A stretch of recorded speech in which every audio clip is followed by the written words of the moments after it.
السلام علیکم ناظرین، دا ڈیجیٹل براڈ کاسٹ کے ساتھ میں ہوں اشمت بنارس خان۔ ناظرین، اس وقت میرے ساتھ موجود ہیں عمران خان کے مجاہد کا لقب پانے والے فتح اللہ برکی صاحب، اور ریسنٹلی ایک واقعہ پیش آیا عدت نکاح کیس کے دوران خاور مانیکا کے نازیبا الفاظ کہنے پر ان کو جیل بھی ہوئی، انہوں نے ان کو تھپڑ بھی رسید کی ہے۔ ماجرا کیا تھا، کیا ہوا تھا، اندر کا کیا احوال تھا، جانیں گے فتح اللہ برکی صاحب کی زبانی۔ ساتھ رہیے گا۔ السلام علیکم سر۔ وعلیکم السلام۔ سر، سب سے پہلے تو یہ بتائیے گا، وہ تو ہم بعد میں آپ سے پوچھیں گے، لیکن جتنے آپ وائرل ہو گئے ہیں اس بارے میں کیا کہیں گے؟ یہ سب محبت خان صاحب کی ہے۔ یہ سارا وائرل ہونا، یہ لقب خان صاحب کو جاتا ہے۔ السلام علیکم۔ ماشاءاللہ۔ تو یہ ساری کریڈٹ جو ہے یہ خان صاحب کو جاتا ہے، اور ہمارے پاکستان تحریک انصاف کے ورکر وہ یقین مانیں کہ وہ اتنے لونگ ہے کہ جب بھی کوئی بھی خان کے لیے کوئی ایک اچھا الفاظ بھی استعمال کرتا ہے تو وہ پاکستان تحریک انصاف کے ورکر اس بندے، اس شخص، اس پرسنالٹی کو سروں کا تاج بنا دیتی ہے۔ تو یہ جو کچھ بھی ہے یہ خان صاحب ہے، کیونکہ آپ لوگوں کو پتہ ہے کہ پاکستان میں پاکستان کی سیاست خان صاحب کے نام سے شروع ہوتی ہے اور خان صاحب پہ ختم ہوتی ہے۔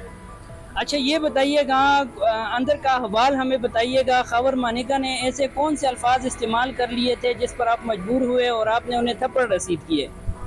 یقین مانیں کہ خاور مانیکا نے کورٹ کے اندر جو الفاظ استعمال کیے ہیں، اگر وہ الفاظ میں یہاں پہ استعمال کروں تو میرے اوپر ایک اور دہشت گردی کا پرچہ ہو جائے گا۔ سر، کوڈ ورڈ میں بتا دیں تاکہ ناظرین کو پتہ چلے۔ کوڈ ورڈ میں تو میں یہ کہوں گا کہ اس نے بہت نازیبا الفاظ استعمال کیے ہیں۔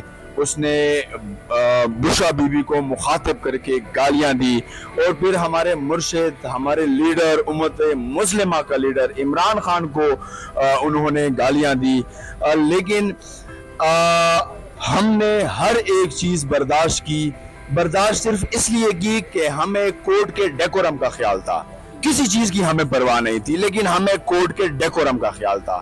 لیکن اس بدبخت انسان نے کورٹ کے باہر بھی باقاعدہ تمام لوگوں کو اشتعال دلایا، ہاتھوں سے، منہ سے، اور اس کے ساتھ جو لیفٹ رائٹ میں وہ کولا کے ڈریس میں 20-25 نامعلوم لوگ تھے، وہ بھی لوگوں کو اشتعال دلا رہے تھے بار بار۔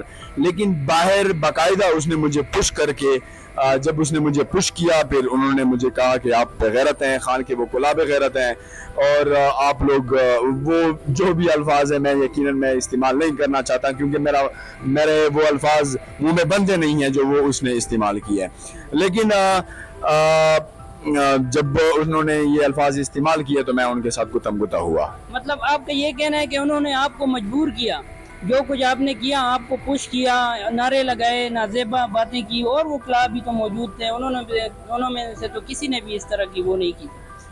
بالکل آپ ٹھیک کہہ رہے ہیں کہ وہ بالکل اسی پلاننگ کے ساتھ آئے تھے، کیونکہ جو 20-25 لوگ خاور مانیکا کے ساتھ وہ کولا کے ڈریس میں ملبوس تھے، وہ اس پلاننگ، اس مائنڈ کے ساتھ آئے تھے کہ ہم کسی بھی طریقے سے ہم ان کو اشتعال دلوائیں، اور یہ کورٹ کے ڈیکورم کو خراب کر کے یہ کیس جو ہے ہر صورت ٹرانسفر کر لیں۔